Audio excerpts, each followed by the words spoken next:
It is with a heavy heart that I am making this video today. I found out today that Route 66 historian Dave Clark passed away a few days ago.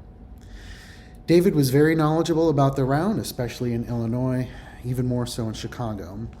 This is his book, Exploring Route 66 in Chicagoland, and it's very informative, as is his other writings. I would always look forward to his Zoom show, Route 66 on the 6th. I was very much looking forward to the one that was scheduled for last night.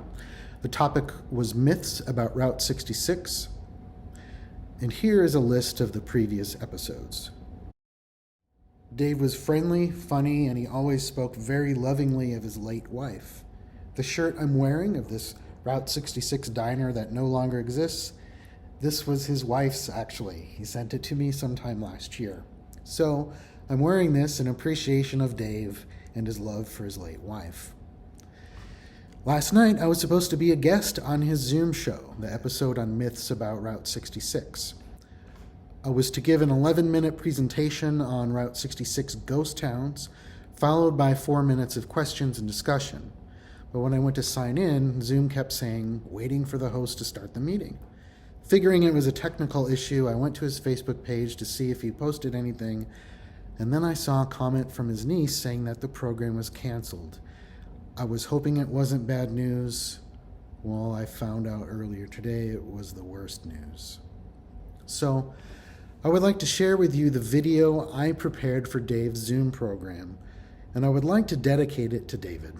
And please remember when you watch it that I had no idea what was happening, so my tone is obviously much more cheerful. Dave loved to share information with people, and he invited me on his show to share an overview of the myth of Route 66 ghost towns, which is the towns we hear about being ghost towns along 66. Most of them aren't really ghost towns. And the places that are actually ghost towns we never even hear about. So before I turn it over to me from last night, I will share this message from Dave on this postcard. It says, "Thanks. See you down the road, David Clark." See you down the road, David. Greetings, I'm Nolan Stoltz. I'm a composer, and I'm currently traveling up and down Route 66, researching and getting inspiration for my next large-scale orchestral work, the Route 66 Suite. I began preliminary research on ghost towns along Route 66 during the last spring semester, and I wanted to acknowledge my university for that support. A ghost town can be abandoned or barely inhabited, and not only the population ought to be low, but it ought to be significantly less than in previous years. Structures from the ghost town may be present or not present. A ghost town usually disappears from maps, but not always. My interest in ghost towns began as a teenager in the 90s with these two ghost towns. Halltown, Missouri is an example of a Route 66 town that is called a ghost town, but really isn't. The population has remained pretty much the same throughout the Route 66 era. The other small towns located between Springfield and Carthage are often called ghost towns, but with the exception of Plano, they really aren't. Perhaps the most famous Route 66 ghost town is Glen Rio, on the border of Texas and New Mexico. The north side of the road is commonly photographed and nearly abandoned, just one resident, I've heard. But what about the south side of the road? There's people living down there, so it doesn't seem like the population is one, which seems to be what gets reported. Looking west down 66 here, Glen Rio is a ghost town, or at least a near ghost town. But a majority of Route 66 ghost towns are not mentioned in the Route 66 literature, including books, websites, and the like. These ghost towns have disappeared from maps and have been forgotten, thus overlooked. One example is Selbytown, located northeast of Springfield, Illinois. You'll see that it appears on this road map from 1945, and this 1907 topographic map depicts many buildings. I made a 17-minute video about this ghost town, where I take you there through video, annotated pictures I took, and sharing the research. If you're not familiar with Patreon, it's a website for people to support artists and other content creators through a subscription service, like subscribing to ESPN Plus or Disney Plus, but with Patreon, the money goes to the content creator. I'll talk more about how to access my videos later. On the left is looking west through what was once Selbytown, now just a farm. I've drawn in where buildings used to be. I've done the same on the right, but I've also shown where the railroad was, where 66 was, and a picture of a house that is likely the same one that existed throughout the Route 66 era. Selbytown had cross streets and many buildings, and as you can see, all gone. The interstate runs right through the north side of Selbytown, and I've drawn in where buildings once stood. All of this is covered in that 17-minute video. Thomasville is another Route 66 ghost town in Illinois, and it's located south of Springfield. Like other towns in this area, such as DeVernon, Farmersville, and Wagoner, it was centered around the railroad a half mile to the west of 66. But unlike those towns, Thomasville gets overlooked. Here's a view from 66 looking to Thomasville. In the second picture, I've drawn in where several buildings used to be. I have an 11-minute video on my Patreon where I take you to Thomasville and give you a brief history of it. Green Ridge, Illinois is even less known than Thomasville, and its connection to Route 66 has not been covered at all. Although it appears on this 1948 map, by then it was a ghost town. The map on the right is from around the time Route 66 was moved a few miles to the east, but I've labeled the north-south road as 66 to show where it originally was. Green Ridge was only a quarter mile to the west, and Illinois 4 was built right through it after 66 was moved. This is a view of Green Ridge from original 66. At one time, there were 50 to 60 buildings. The picture on the right is the only one I could find of this town, surely some of the 45 buildings I labeled in the first photo. Its most famous resident was one James Bulow Lansing, the founder of JBL, known for their speakers. He changed his name from Martini, and even though James Martini is a super cool name, like a stage name for a lounge singer or something, it was likely changed to avoid discrimination having an Italian name. I noticed many Italian names in these old mining towns, especially Selbytown. I have a 9-minute video on my Patreon about Green Ridge. Zanesville, Illinois was very fun to research, and I have a 14-minute video about it. You'll see it on this 1947 map located between Wagoner and Litchfield. It actually had a few locations. It moved east when the railroad came in, and then shifted east again when 66 and the interstate came through. You'll see on this 1923 map the road that became 66, with Zanesville a half mile to the west, just like the other towns in this area. I've pinned approximate locations of former buildings, and you can see they are all gone, and only one newer structure and an abandoned gas station is in this area. My most exciting discovery yet has been that the gas station, cafe, 5 tourist cabins, and first aid station that Jack Rittenhouse mentioned in his 1946 book was actually Zanesville. You can see the first aid station in this 1945 map, and the mileage adds up. And these cabins, they were called Raymond Tourist Cabins, but they were here in Zanesville. And the gas station that Rittenhouse mentions at the junction of Illinois 108? Well, that was the ghost town of Shop Creek. We see it in this 1945 map, but it has pretty much disappeared from maps these days.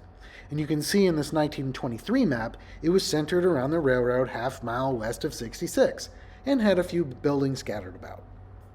This is a view from about where 66 was, looking west toward what was once Shop Creek. On the right is where Illinois 108 crosses I-55, and Route 66 would have been on the left side of this photo. This is where that gas station would have stood. I have a 7-minute video where I take you to this ghost town. But should we consider this to be a ghost town? Today you'll see businesses all around this area. It seems it's now considered merely an exit at Illinois 108 and part of Litchfield. In that respect, its identity as being Shop Creek seems to be lost. So yes, Shop Creek is a ghost town. The last one in Illinois that I'll share today is Eagle Park, and this may become my favorite as I continue to research. It's located just east of the Route 66 towns of Venice and Brooklyn. It's disappeared from maps, and sadly, like Brooklyn, its connection to Route 66 is overlooked. Eagle Park Slim was a blues musician from this ghost town. His mother ran the Village Tavern, which had live blues music. He moved to Eugene, Oregon, and had a career as a blues musician in the Pacific Northwest. Another venue in Eagle Park was Slick's Lakeside Nightclub, where Ike Turner had a regular gig. Muddy Waters would perform there too. Albert King was from Brooklyn, which is also called Lovejoy, by the way, so it was likely he would have performed there as well. Not too far out of the west in Missouri, we have the well-known ghost town of Times Beach. This one is indeed a ghost town. But what is not commonly known is that Route 66 had always intended to go through here, even though it did not officially until 1931. This map from 1927 shows a path of 66 that didn't quite exist yet. The map on the right doesn't have the official 66, but it has what I call the pre-66 route between Times Beach and Eureka. I explain all of this in a 7-minute video on my Patreon. So if you were traveling from Eureka to Times Beach, you would have taken this road along the railroad tracks, continued on a road that used to be here, where I've labeled the red arrows in the grass. You would have crossed the railroad tracks at this station, which no longer exists, and then taken this road into Times Beach. It was really fun exploring this area, and that 7-minute video covers all of this. Also in Missouri, we have the town of Dillon, which you can see on this 1927 map is located between Rolla and St. James. Dillon is an overlooked Route 66 town because most people don't know that 66 came through it during the first 3 years of Route 66's existence, as it's not in any published books, guides, or websites. 66 being realigned to the north, which I've drawn in blue, basically killed this town. There are newer structures, so it's not a true ghost town, and only a couple structures from its brief Route 66 era remain. On the opposite side of the tracks was a church and a school, but they are both gone. If interested, I have a 6-minute video showing you around Dillon. In Oklahoma, there is the forgotten ghost town of Mudd College. Not only is its connection to 66 lost, recent discourse on this town is almost entirely absent. I have a couple posts on Patreon about this place, one with annotated images and one with video. As you can see from the topo map and my annotations in the photo, there were once many buildings here. The photo on the left is facing west, and on the right, it's looking north, where you can see the site of the school, which was called Mudd College. It was a school, but not an actual college. At the border of Oklahoma and Texas is the ghost town of Benonine, whose connection to Route 66 is oddly overlooked. Its heyday was in the early 20th century, and as you can see from this 1912 photo, there were once many buildings there. There was even a school that lasted into the Route 66 era. In the mid-century, there was the Longhorn Trading Post, and I've annotated in these two photos where it once stood. I'm surprised this trading post and gas station hasn't gotten attention in the Route 66 discourse. I have a 16-minute video on Benonine, and it's open to the public, so no sign-in required. On that topic, most videos on my YouTube channel are set to unlisted, and these are reserved for Patreon subscribers. This means that if you go to my YouTube channel, you won't see them listed in my videos. So if you only watch the ones that are public on YouTube, that's only like 5 to 10% of the content I've created. But if you subscribe on Patreon, you can see all of them. Simply go to patreon.com/Route66Suite and choose a subscription level, Basic Patron, Travel Buddy, or the 66 Club. It's by the month and you can cancel anytime. Once signed in, posts are unlocked and you can view them. Not all posts are video, but some have photos with information. This one, for example, is about the time I was getting ideas for my composition, sitting at the piano in the lobby of Roy's in Amboy, California. It's not open to the public, by the way. So here's that link. And we should have some time left for questions. So please enter them into the chat and we'll get started with a discussion on ghost towns along Route 66. So obviously I was prompting the Zoom users to type questions into the chat, but I think what I'd like to do is open up the comment section here on YouTube, and you can leave a message for Dave or ask a question about Route 66 ghost towns. I usually don't open up the comment section on YouTube, but I think for this video it would be appropriate, so hopefully keep things nice and positive. Thank you.